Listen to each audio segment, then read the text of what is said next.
میرے دوستوں اور بزرگوں، مکہ معظمہ کے بارے میں فرمایا اللہ تعالیٰ نے اس کو حرمت والا بنایا، عزت والا۔ وہاں گناہ کا سوچنا بھی غلط ہے، کرنا تو دور کی بات، سوچنا بھی نہیں چاہیے۔ لیکن جو کچھ ہم وہاں جا کے بھی کر رہے ہیں، الا ما شاء اللہ ہمارے سامنے ہے۔ حضور صلی اللہ علیہ وسلم نے مدینے کو حرم بنایا، وہاں پر آپ کو پتہ ہے بہت سی چیزیں مکہ مکرمہ اور مدینہ منورہ میں منع ہیں، مگر ہمیں وہاں کا بھی ادب آتا نہیں ہے۔ بہت خوش قسمت ہیں وہ لوگ جو ان جگہوں کا ادب کرتے ہیں۔ میرے دوستوں اور بزرگوں، نبیوں نے، اللہ والوں نے کیسا ادب کیا۔ حضرت عبداللہ ابن عباس رضی اللہ تعالی عنہما نبی پاک صلی اللہ علیہ وسلم کے چچا زاد بھائی مکہ مکرمہ چھوڑ کے طائف چلے گئے تھے کہ مکہ میں تو گناہ کو سوچنا بھی گناہ ہے، تو وہ اتنے ادب والے کہ وہاں سے فاصلے پہ چلے گئے۔ جب وہ ہستیاں جو صحابہ کرام جن سے اللہ راضی، وہ اتنی احتیاط کریں، ہمیں کتنی کرنی چاہیے؟ مگر ہم جس طرح کے ہیں، جیسے ہیں، آپ کے سامنے۔ حضور صلی اللہ علیہ وسلم قرآن کریم کی عملی تفسیر ہے۔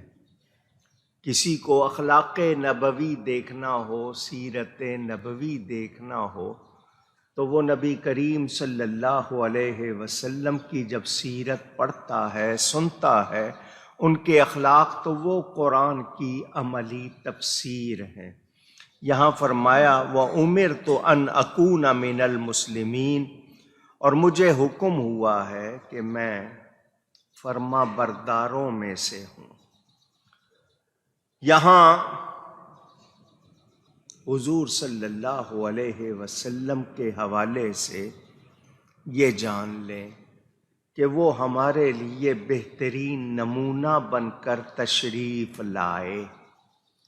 ہمارے لیے آسانی ہو گئی، صرف کتاب نہیں دی، اللہ تعالیٰ نے نبی بھی عطا فرمائے، تو اب نبی پاک کی برکت سے ہمارے لیے اسلام پر عمل کرنا آسان ہو گیا۔ ورنہ احکام کو مثلاً اقیم الصلاۃ، نماز قائم کرو، لفظ نماز ہم نے فارسی سے لے کر صلاۃ کا ترجمہ کر لیا، لوگ پہچان گئے کہ نماز کس کو کہتے ہیں۔ اب یہ ظاہری ارکان ہیں، قیام ہے، رکوع ہے، سجدہ ہے، قعدہ ہے۔ ہم کس طرح کر رہے ہیں؟ قرآن میں رکوع کا لفظ ہے، قیام کا لفظ ہے، سجدے کا لفظ ہے، صحیح طرح کیسے ادا کرنا ہے؟ میرے آقا کریم نے فرمایا صلو کما رأیتمونی اصلی، جیسے مجھے پڑھتا ہوا دیکھو ایسے نماز پڑھو۔ کیا مطلب؟ میری اداؤں کی نقل کر لو، تمہیں اللہ کی بارگاہ میں درجے مل جائیں گے۔ ظاہری نماز ہماری، اصل باطنی نماز تو ہے نہیں کہ ہمارا پورا خشوع ہو، خضوع ہو، نماز میں پوری طرح اللہ کا دھیان ہو۔ سیدنا امام زین العابدین رضی اللہ تعالی عنہ، سیدنا امام حسین کے شہزادے، نماز کے لیے کھڑے ہوتے تھے، رنگ پیلا پڑ جاتا تھا، زرد، جیسے کسی نے خون نچوڑ لیا ہے۔ ان کے فرزند سیدنا امام محمد باقر عرض کرتے، ابا جان نماز کے وقت آپ کو کیا ہو جاتا ہے؟ آپ کا رنگ پیلا پڑ جاتا ہے۔ فرمایا جانتے ہو کس کے سامنے کھڑا ہوتا ہوں؟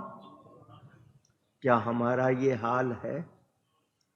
وہ اللہ کی ہیبت، اس کے جلال سے اتنا ڈرنے، جبکہ وہ اللہ کی عطا سے محفوظ تھے، گناہ تو کرتے ہی نہیں تھے وہ، اس کے باوجود اتنا ڈرنا۔ اور ہمارا کیا حال ہے؟ ہم رسول اللہ صلی اللہ علیہ وسلم جیسی نماز تو پڑھ نہیں سکتے، لیکن ان کی اداؤں کی نقل بھی تو صحیح کریں۔ ہمارے ہاں لباس کیسا ہوتا ہے نماز کی حالت میں، ہمارے سوچوں کا کیا حال، دھیان ہمارا کدھر؟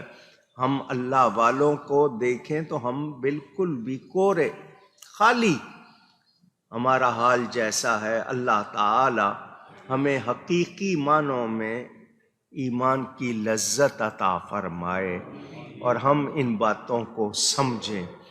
لوگ کہتے ہیں مولویوں کا تو کام ہی یہی ہے، وہ تو ہر وقت ڈراتے ہی رہتے ہیں، ہر وقت بس یہی کہتے ہیں جی تم غلط ہو، تم غلط ہو۔ نہ، ایسی بات نہیں ہے کہ آپ کو کہا جائے آپ سارے کے سارے ہی غلط ہیں، یہ بات نہیں ہے۔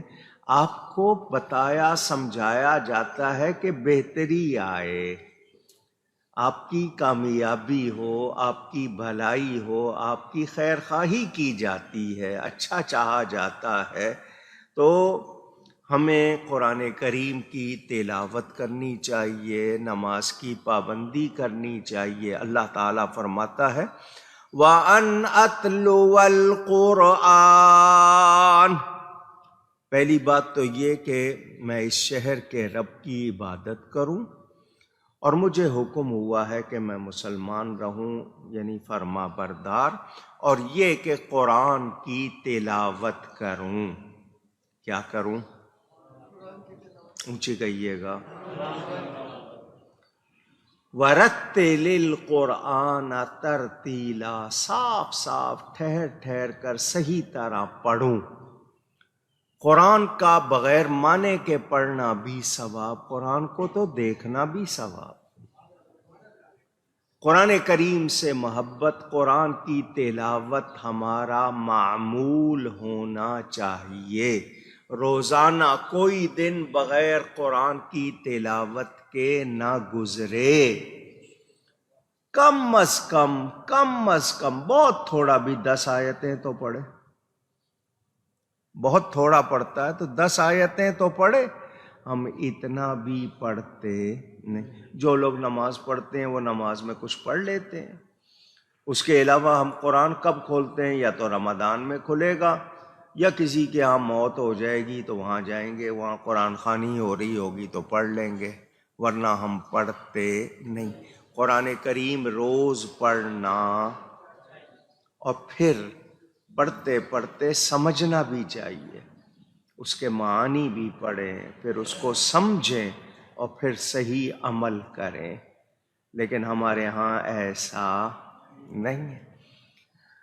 1000 صفحے کا ناول ہو، افسانوں کا مجموعہ ہو، کتنا اخبار میں جو ہوتا ہے ایک ایک لائن پڑھ جاتے ہیں، نہ کوئی ثواب نہ کوئی فائدہ، مگر سچی خبروں والا قرآن نہیں پڑھتے۔ ہمارے گھروں میں ابتدا ہوتی تھی قرآن کریم کی تلاوت سے، ہر گھر سے صبح قرآن کی تلاوت کی آواز آیا کرتی تھی۔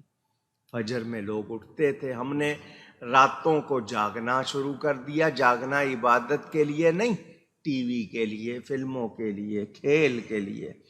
میچ آ رہا ہے دیکھیں گے جی، فلانا ڈرامہ آ رہا ہے دیکھیں گے۔ یا تو رات عبادت کے لیے جاگو تو جاگنا بھی ثواب، راتوں کو دیر تک جاگتے رہے، فجر سے پہلے سو گئے، اٹھے دوپہر میں نہ فجر کا پتہ۔ حالانکہ جو صبح اٹھتے ہیں، فجر میں اٹھتے ہیں، ذکر کرتے ہیں، ان کا چونکہ فرشتے رزق پھیلاتے ہیں اس وقت، تو جو جاگ رہے ہوتے ہیں، پڑھ رہے ہوتے ہیں، ان کے حصے میں بہت کچھ آ جاتا ہے۔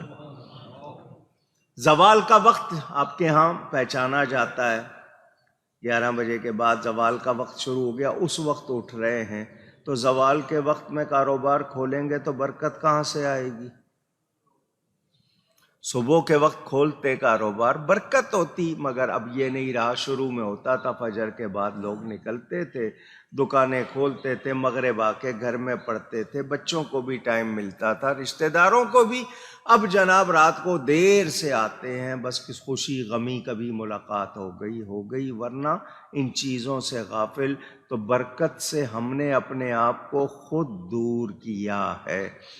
صبح ہم نماز پڑھتے، نماز کے بعد سورج نکلنے تک قرآن کی تلاوت کرتے، فائدہ ہوتا یا نہیں ہوتا؟ ایک حرف کے بدلے 10 نیکیاں ملتی ہیں۔ الف لام میم 3 حرف ہیں، اتنا ہی پڑھنے سے ہمیں 30 نیکیاں مل جاتی ہیں، مگر ہم پڑھتے نہیں۔ صحابہ کرام قرآن سینے سے لگا کر کہتے تھے ھذا کلام ربی، ھذا کلام ربی، یہ میرے رب کا کلام ہے، یہ میرے رب کا کلام۔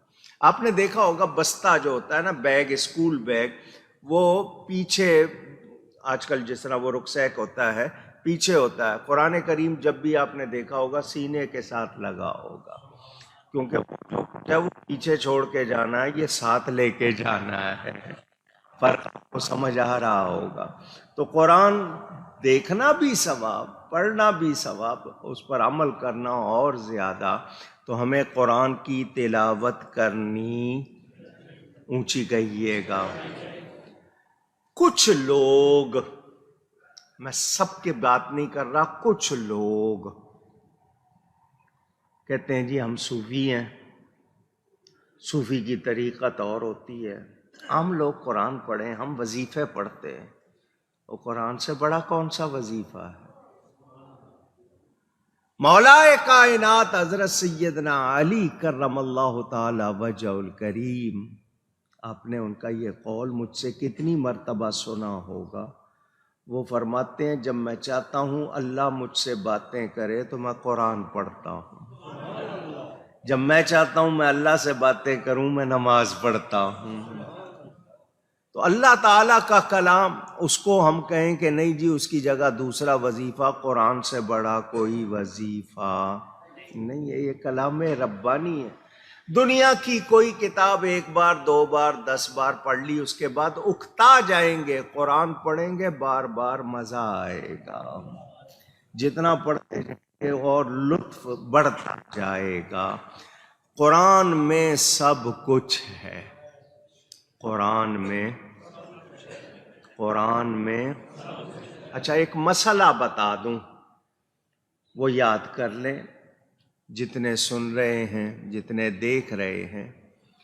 قرآن کو اس طرح نہیں پڑھا جائے گا جیسے دوسری کتاب ہے کہ آپ کی نظر ہوتی ہے اندر ہی اندر، نہیں، اس میں ہونٹ ہلنا اور ہلکی آواز ضروری ہے۔ قرآن پڑھتے ہوئے ہونٹ ہلنا اور ہلکی سی آواز، اونچی گئیے گا، ضروری ہے۔ آپ کے اگر ہونٹ نہیں ہل رہے تو وہ پڑھنا شمار نہیں۔ سرگوشی کی آواز، سانس کی آواز ہونی چاہیے، اتنا تو ہو، اس سے کم نہ ہو۔